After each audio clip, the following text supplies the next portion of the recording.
Welcome back to News Geelong. This weekend sees the region's lawn bowls into the grand final week. So what better way than to catch up with Torquay skip Alan Sampson. Preliminary final day here at the Eastern Park Bowling Club. We're on the Chas Mitchell Green. It's been a win to Torquay, advancing to the grand final in Division 1 against Lara. Alan Sampson back from injury and with a one-shot victory on your rink. Congratulations, Alan. Oh, well, we had a nice lead early, but I went to sleep in a few ends there when we were down and they needed me, but overall it was a good team effort by our boys, and it's been a very good effort all over because Highton beat us twice during the year, but as I told the guy from the Addy one time, he rang me up, we had three players out, and when we beat them at full strength, we should be pretty competitive against Highton, which we were. And one of those players, in fact, was yourself, because you've been out through injury and returning on a victory note. How is the injury? As well as to be expected, you know, it's an internal one, bit of plumbing work done, but it's good as it can do. So I'm pretty happy with it. And Daryl had a hernia; he was out for about 6 or 7 weeks. So with both of us back, both skips, it made a big difference to have the top two blokes back, not top two, but the two good skips back to shore up an end. And playing on these beautiful greens here at Eastern Park, so well prepared. It was great draw bowling throughout the day. Oh, they're magnificent greens. We played on the other one last week, and this one, I suppose I don't know where the Premier League's playing, but I suppose they'll snip this green we played on. But I couldn't complain. Best greens I've played on. They're beautiful. If you can't bowl on these greens, you can't bowl. So next week it looks like being, it will be Lara and Torquay, the venue. We hope will be here at Eastern Park. It will be, I hope it is. We played them here last time and they give us a nice old touch-up, but one rink went down by a lot of shots, so if we can get different match-ups, you never know what will happen. It's played on the day, and I can remember going back about 3 or 4 years, we beat them by 50-odd shots in the elimination, in the qualifying final, and they got up and beat us by 4 shots in the final. So they've had the form on the board, but, we'll be in there trying. And the rink itself today, your own rink and others, you seem to be very consistent with each bowler, but be it lead, second, third and skip, drawing well into the head. Rod Day did do some driving, still playing at the present time, but a lot of good draw bowling. Well, draw bowling's the name of the game, really, and you only drive when you're in trouble. But if we don't, the less drives I have, the better we're going, because when I'm driving, I'm in trouble. So we all did a good job. We had a few problems early, the weight, but it's a beautiful green. It got quicker as it went on, and our rink, we never give in our rink. We've been down before and got up and win, and we just hung in this time. But overall, it was a pretty happy effort for us. And next week against Lara, the tactic will be along similar lines, because Lara have been the top team all year. They've been the benchmark. And again today, we saw a lot of high-fiving, a lot of enthusiasm, a lot of communication between the winning clubs. Yeah, well, Lara play us on a break. They're very, very, very boisterous and rowdy. They're nearly intimidating sometimes, but so if we can get our nose in front of them early and try and quiet them down, it might go a good way to to beating them. But they're the benchmark, as you say. They're the hot favourites, but we're in there. Start of the season, I said to the boys, we knew a few of us are going to be out. We just got to hang in there and do the best we can. We finished second. We're in the grand final, so I couldn't be much happier than that. Thanks for that, Alan, and best of luck to your Torquay side against the powerhouse, which is Lara. We'll move across the Corio Bay now, heading to the Avalon Raceway, looking back on the Great Southern Sprint Car Showdown won by Jamie Veal, and we'll also talk to the tournament's sponsor in Mr. Dominic Sabatino. The penultimate round of the Eureka Garage and Shed Series here tonight at Avalon Raceway also doubled as night number 2 of the Great Southern Showdown, and the man that stood atop the podium come the end of the night, none other than the real deal, Jamie Veal, at the wheel of the V35 machine. Mate, a great night for you and the team.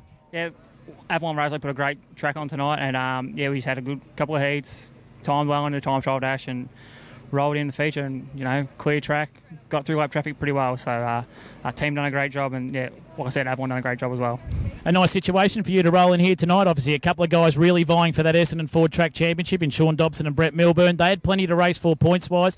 Also, the championship with Jeremy Cross the leader. That's now condensed into a 3-way battle with 1 round to go. You could just go out there and put the foot to the floor and race hard for a win. Yeah, no worries. Just roll in. I'm here for win tonight, and then go next week, just win that night. So, the SRA doing a great job. It's a great series, and to see 3 real good drivers battling for the lead, and then you got the track championships doing an unbelievable job too. Essendon 4 put that car up, and yeah, you can see them, they're racing hard out there for it. Mate, better thank the crew and the sponsors that get you on the road right around the country this season and hopefully again next. Yeah, I've got to thank Mototech, HB Stock Feeds, Lucas Oil, PWR, and yeah, all the guys, Jody, Glenn, and especially Mum and Dad. They put a great effort in to give me what I need. Well done tonight, and we hope to see you back in a fortnight at Warrnambool. Cheers, music. Joining us now, of course, the man behind the sponsor, basically, Eureka Garage and Sheds in their 11th season with the SRA of Victoria's naming rights series sponsors. Dominic, the penultimate round of the championship here tonight. A couple of guys now, three-way battle for the series title, basically, at Warrnambool in 2 weeks' time. Something you and your company must be very proud of, the calibre of drivers we're seeing in this series now. It's just been fantastic driving tonight, hasn't it? That Jamie Veal, he's just nailed it. It's fantastic. And it's sad to see Mike Van Brennan go, but that's just the way it is. Yeah, just alluding to the fact that Mike Van Brennan announcing his retirement tonight. But to see you off camera here chatting with Ken Veal, it was actually, you made mention during the night that it was actually Ken and yourself that got together that introduced you to the sport of sprint car racing. Yes, it was. We're at Port Fairy Festival. And I think he was a sponsor at the time, and they said they was looking for a sponsor, and I said I'll give it a try, and here we are 11 years later. Certainly been a great relationship. I know the competitors are most appreciative. We heard them all here tonight mention you. They knew you were in the house and enjoying the show, so we look forward to that relationship prospering and continuing for a long time to come. Excellent. Love to be to have done it, and love to be there in the future. Thank you. That is for sure. Dominic Sabatino from Eureka Garages and Sheds, as always, putting a lot behind this series. And once again, from everyone here at Avalon Raceway, we hope you enjoyed the racing here tonight. We'll see you next time. Thanks for that, gentlemen. We'll move from the racing wheels to the racing track down at the Geelong Racing Club, and we'll catch up with News Geelong's very own Mr. John Dunn. Big day's racing here at Geelong last Thursday afternoon, and in the opening event, the Kieran Martrain 3-year-old Bella Breezy was sent out a heavily backed $1.50 favourite in the News Geelong maiden plate, and thankfully for punters, he got the money. Beat 2 lengths in front of Field of Fame, but Bell Breezy gained the upper hand at the 100. Quick Beers trying to lift on the inside. It's Bell Breezy holding Quick Beers, though, and Bell Breezy won it by a length. The Jason Warren trained filly Choice Princess was an alarming drifter in the betting, $10 out to $25, but she overcame a tardy start to get the money in the high gain feeds maiden plate. Ruby at the 200 had the lead, but here's Choice Princess. Avenue of Glory running on Eruption Green in behind them, and late is Rich Roulette, but getting to the lead, Choice Princess. Avenue of Glory tries to go with it on the inside, but Choice Princess too good. Beat Avenue of Glory. Jockey Luke Curry had a good day with a winning double. He teamed up with Terry and Karina Sullivan with the mare Who Says I'm Ready in the Viatech Challenge Stayers plate over the cup distance of 2,400 metres, and Who Says I'm Ready outstayed her rivals to win. 200 metres to go. Who Says I'm Ready in front, but here's Cottonwood Sky bursting through. Down the outside, Gun and Power from Prospector. Over on the inside, Hawks in the Sky. Who Says I'm Ready and Cottonwood Sky in a battle to the line. Responding on the outside, Who Says I'm Ready beat Cottonwood Sky and Nick. The Robbie Griffiths trained 5-year-old Dashiell made amends for his luckless effort at Bendigo at his previous start when he stormed down the centre of the track to take out the sporting bet 0 to 64 handicap. Veteran jockey Matty Allen, he dropped Dashiell out early. He took closer order around the home turn, and halfway down the straight, Dashiell bounded to the front and proved far too strong. Cracked one up on the outside of Sit to Skelter. Here's Dashiell down the outside. Dashiell comes on strongly. Raced out after Sit to Skelter. Running on late, he's got to love Darcy, but Dashiell took the lead, and Dashiell will be too good. Dashiell won the last by a length. And that's the wrap-up of racing here at Geelong last Thursday afternoon. Big day tomorrow, the running of the 2014 St Pat's Cup meeting here at Geelong.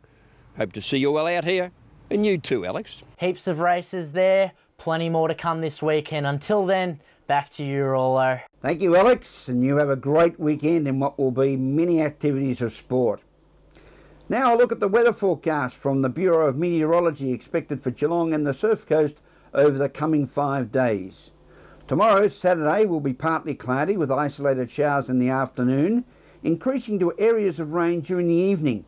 We can expect a top temperature of 29 degrees, a bit on the muggy side. Sunday will start off with a new week, partly cloudy conditions and isolated showers with a cooler top of only 19. Monday will continue to be cloudy along with isolated showers developing during the morning, but clearing by the evening and a top of 23. Good old Dougie Wade. Tuesday continues with cloud and light winds with a top of 23, this time Larry Donahue. While Wednesday will also be partly cloudy with the isolated showers developing with a top temperature expected of 24, Mark Boss. Today we saw early morning fog with a mostly sunny afternoon. We reached the top of Dougie Wade and Larry Donahue, 23 degrees at 3 o'clock this afternoon. That's the weather outlook for Geelong and the Surf Coast, expected over the next few days. Now, we are on the punt tonight. That's right, tonight at Moonee Valley. It's the Alistair Clark Stakes night, which is race 6. And take a look at number 5. Name is Pheidon, P-H-E-I-D-O-N. Trained by Gay Waterhouse and to be ridden by Damien Oliver. This promising 3-year-old bay gelding has had 4 starts for 2 wins, a second and a third. So far, its career, so far another good value bet tonight at Moonee Valley. Thank you for being with us again tonight. It was great to catch up with some of our ex-Geelong Patriots last Saturday evening, enjoying the hospitality at our Geelong RSL.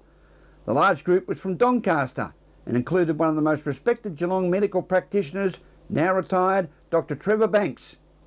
It was wonderful to see everyone enjoying the evening and also enjoying watching News Geelong twice weekly to maintain their knowledge of the positives happening in and around our great city.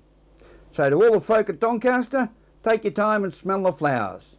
From all the team at News Geelong, have a pleasant and safe weekend and a very good night.